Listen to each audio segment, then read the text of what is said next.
కర్ణుడి బాణాలు శ్రీకృష్ణుడి రథాన్ని తాకిన క్షణం ఆకాశం ఒక్కసారిగా నిశ్శబ్దమయింది.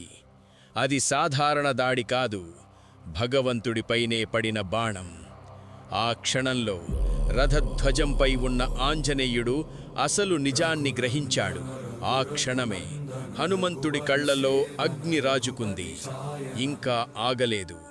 ఒక్క క్షణంలో హనుమంతుడు యుద్ధ భూమిపైకి దూకాడు. హనుమంతుడి చూపు నేరుగా కర్ణుడిపైనే నిలిచింది. తట్టుకోలేక మహారథి అయిన కర్ణుడి గుండె వణికిపోయింది. భయంతో తల వంచి హనుమంతుడి ముందు వందనం చేశాడు. అప్పుడే శ్రీకృష్ణుడు ముందుకు వచ్చాడు. శాంతమైన చిరునవ్వుతో హనుమంతుణ్ణి చూశాడు. మెల్లగా అన్నాడు, ఆంజనేయ, ఇది త్రేతాయుగం కాదు. నేనిప్పుడు రాముణ్ణి కాదు. ఇది నా లీల. యుద్ధం ఆగకూడదు. తరువాత కృష్ణుడు హనుమంతుణ్ణి ప్రేమతో చూస్తూ అన్నాడు, ఇలా కోపంగా కర్ణుణ్ణి చూస్తే నీ చూపు శక్తితో అతడు ప్రాణాలు విడిచేస్తాడు. ఆ మాట విన్న క్షణమే హనుమంతుడి ముఖం మారిపోయింది.